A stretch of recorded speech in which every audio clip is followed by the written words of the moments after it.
আমি তো সকালে ঘুম থেকে উঠে তোমার কল দিই, রাতে বাসায় এসে কল দিই, এর মাঝখানে যখন আমি ঘোরাফেরা করি তখন কি আমার তোমার টেক্সট দেই না? কমাইলে 2-3 বার টেক্সট দিই, তুমি কি অস্বীকার করতে পারবা? তাহলে তুমি আমার সাথে এমন করতেছো কেন? এই তুই আমার ছেড়ে চলে যাবি, চলে যাও, তো নাটক করার কি দরকার? তুই ডেলি ডেলি আমার সাথে নাটক চুদাস। তুই যা নতুন লাং পাইছস এটা কিন্তু আমি জানি বাবা, বুঝছস? আমি তোর ক্লাসে যাওয়া পর্যন্ত মেসেজ দেয়, তুই তুই ঘুমাইতেছিলাম মামা। এই তুই ঘুমাইতেছিস, ঘুমা, তোর ডিস্টার্ব করছে কে? হ্যাঁ বল বল বল, কি বলতেছিলি বল। হ্যাঁ এই আমি কিন্তু তোর সব সব নাটক ধরে ফেলছি, বুঝছস? এই মামা তুই কথা বললে বাইরে থেকে কথা বলতো।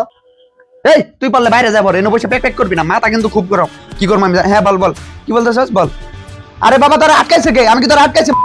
তুই যা, তুই যা যা এখন, তুই আমার আর কোনোদিন কল। হ্যাঁ ওকে ওকে ওকে ওকে শোনা, ওকে ওকে বাবু, ওকে ওকে।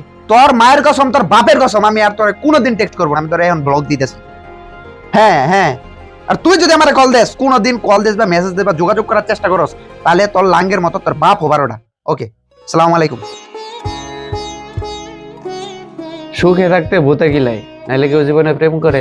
আমি এইসব নিয়ে কোনো চাপ নেই না, যে থাকার থাকবে, যে থাকার থাকবে না। যা কিক মেরে দিম একবার। চোখের দৃষ্টিকে কতবার বললাম। মামা সরি, মামা সরি, তোদের আর কোনোদিন ডিস্টার্ব করবো না, কথা দিলাম, আর কোনোদিন ডিস্টার্ব হবো না, চান্সই নাই, অসম্ভব।